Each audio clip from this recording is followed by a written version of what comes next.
m'appelle Jacqueline, enchantée, Jean-Marc. Alors je suis d'origine chinoise, de Sud. Donc je fais mes études en Chine d'architecte intérieur. Et la suite, je fais l'école hôtelier management en Suisse. Enfin, j'arrive à Paris, je fais une école, il s'appelle Créapol. Donc je des graphistes. À un moment donné, je commence à m'ennuyer. Et puis je me disais, je vais passer à autre chose. Et quand je passais, je me disais, je vais lancer dans le prêt-à-porter ou maroquiner. C'est ça, le concept, ça vient dans ma tête. J'ai dit, écoute, je vais faire un concept store. Et je pouvais rencontrer plein de jeunes talents qui ont galère, qui n'ont pas l'argent ouvert à la boutique, parce qu'on demande beaucoup d'argent pour investir. Et on rassemblait tout le monde, savoir-faire, ensemble, on sera plus fort. Donc je crée ces concepts, je me disais, voilà, il y a cinéma, on peut aussi, comme mon copain, il est réalisateur, on peut rassembler les gens dans le cinéma, en fashion, la mode, et aussi l'art, en même temps, de tout. Donc c'est un lieu que j'ai vraiment envie de faire, tout le monde rencontre tout le monde, et je pense dans ce monde, on a besoin les uns les autres. Oui, donc ça dans la philosophie, c'est-à-dire que quand on fait... tout en un, quoi. Comme moi je touche un peu de tout. Donc, je suis architecte intérieur, je suis graphiste, en même temps, je suis designer. En même temps, voilà, je fais des promesses. Donc, j'ai voulu faire tout en un. C'est-à-dire que la philosophie, c'est ça. Le lieu, ça rencontre, des échanges.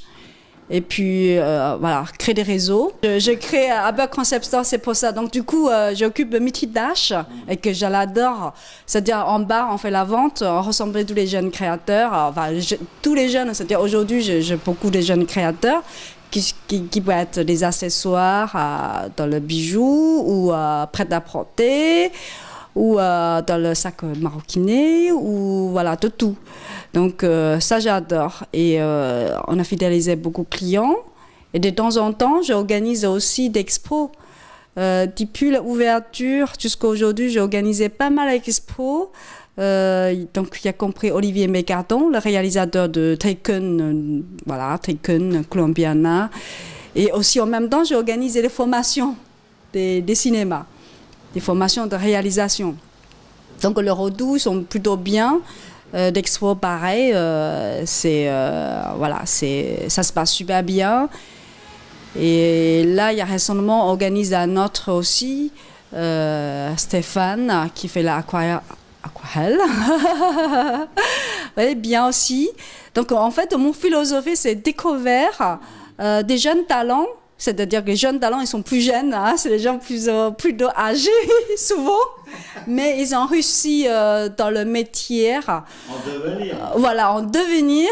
Donc, voilà, en fait, ce que je pense, il faut qu'on fait un travail qui nous fait vivre. Et de côté, il ne faut pas laisser tomber notre passion. J'ai toujours admiré ce qui est multi-talent. Hein. C'est énorme parce que dans la vie, nous sommes couteau suisse, on essaie de tout faire. Et puis, creuser plus loin, on a une énorme capacité à faire plein de choses. Moi, chaque fois, je fais des choses, ça me donne moi-même parce que je me disais, waouh, j'ai quand même ces capacités et ça m'encourage, continue. Et puis, il ne faut pas laisser tomber la passion. Mais il ne faut pas laisser tomber ce qui te nourrit aussi. Jamais.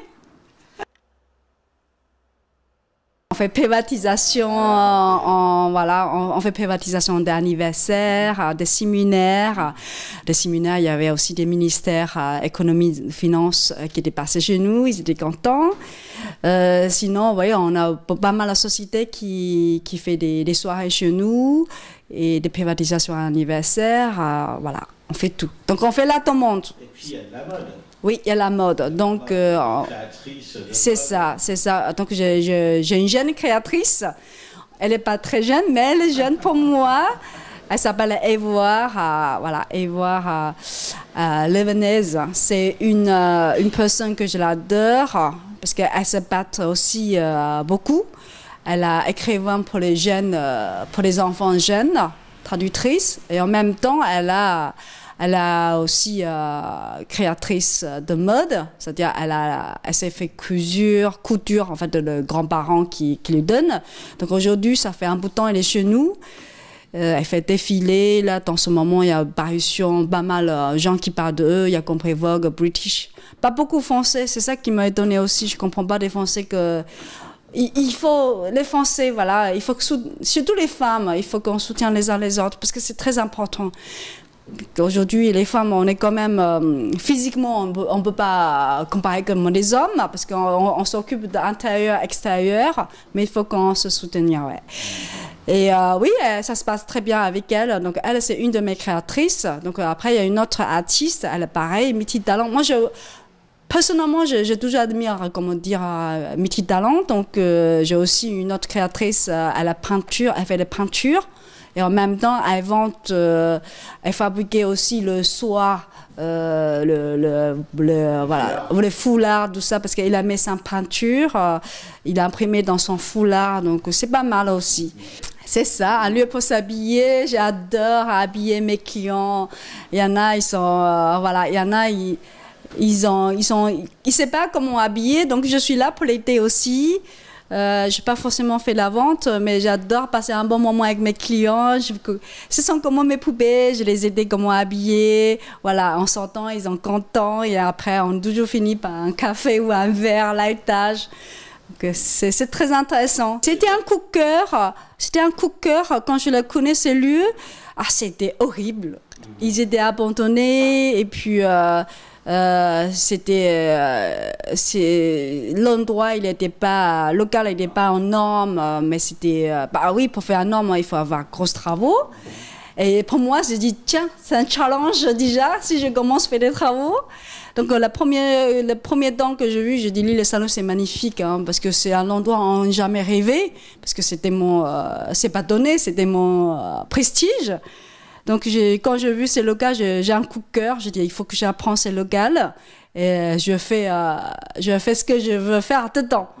Donc, le premier temps, j'ai réalisé, je travaillais très, très dur avec mon conjoint. J'ai réalisé mon rêve déjà, mise en norme en lieu, décorer ce que je veux, avec notre beau budget. Mais on a réussi là-bas. Donc, déjà, c'est la première réussite. Je suis assez content. La deuxième, c'était comment faire venir un client, faire connaître le lieu. Travers communication avec mon niveau français qui n'est pas terrible, je essaye. Mais ça va, pour l'instant ça va, ça avance très bien, donc je suis assez content. Ouais. La prochaine étape, j'aurais aimé ouvrir à part dans une grande ville, chaque grande ville, et faire venir tout le monde, ça veut dire les artistes, quel que soit street art ou photographe ou de cinéma, aussi. Des modes. Donc, le concept, c'est la même, mais il faut qu'il y ait évolué, bien sûr. Rassembler tout le monde ensemble dans un seul lieu. Donc, il s'appelle Upper Concept Store, qui peut être New York ou partout dans Shanghai ou New York ou London. J'ai adoré, mais voilà, petit à petit. Je pense que ces concepts, ça peut accrocher à tout le monde. On a besoin de ces concepts que tout le monde ressemble ensemble. Et qu'on a ça plus fort, hein, bien sûr. Et maintenant, c'est, voilà, petit à petit. Ok. Eh bien, merci beaucoup, Jacqueline. Merci, Jean-Marc. Ces beaux mots.